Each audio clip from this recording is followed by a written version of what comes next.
আমার Bengali recipe চ্যানেলে আপনাদের সবাইকে স্বাগত। তো আজকে আমি আপনাদের সাথে শেয়ার করব এই মুখি কচু দিয়ে কাতল মাছের ঝোল কিভাবে করতে হয় সেটা আপনাদের সাথে শেয়ার করব।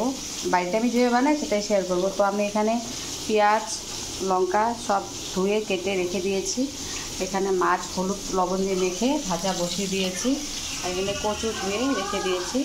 এবার বাকিটা আপনাদের সাথে শেয়ার করবো আমি কীভাবে রান্না করি। এখানে মাছ ভাজা হয়ে গেছে কমপ্লিট। মাছ ভাজা করে নিলাম। এখানে জিরা ফোড়ন দিয়ে দিলাম।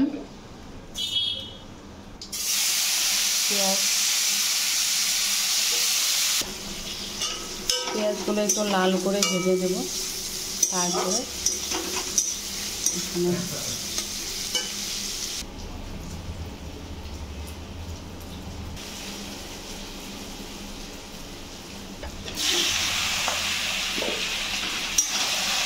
ভাপিয়ে রাখা কচু এবার দিয়ে দিলাম।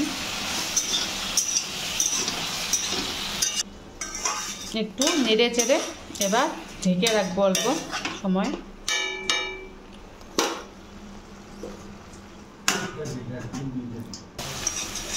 মুখি কচু সিদ্ধ হয়ে গেছে। এবার এখানে মশলাগুলো দিয়ে দেবো। এত কিছু না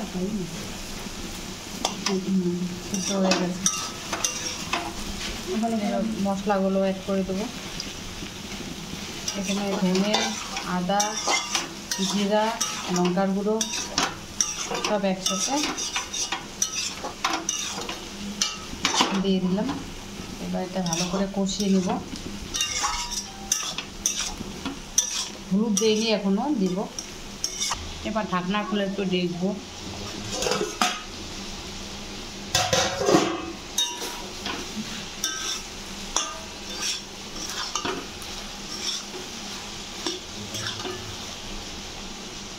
আর একটু ঢেকে রাখবো।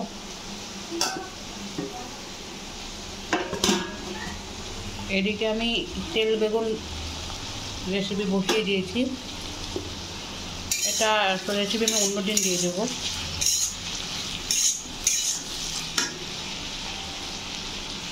এটাও ঢেকে রাখবো। এবার ঢাকনা খুলে আর একবার দেখে নিই।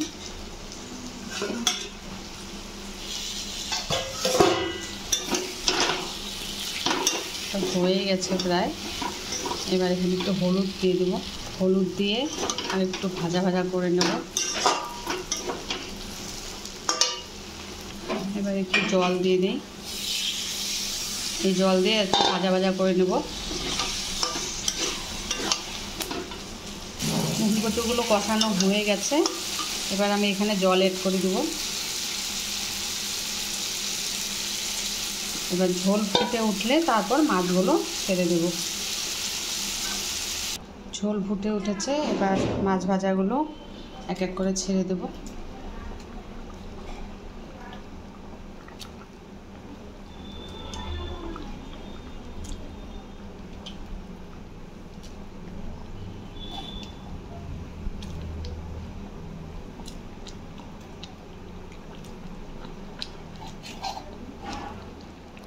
এবার ভালো করে ফুটিয়ে নামিয়ে নেব। এদিকে আমি ভাত বসিয়ে দিয়েছি আর আমার তেল বেগুন রেডি হয়ে গেছে।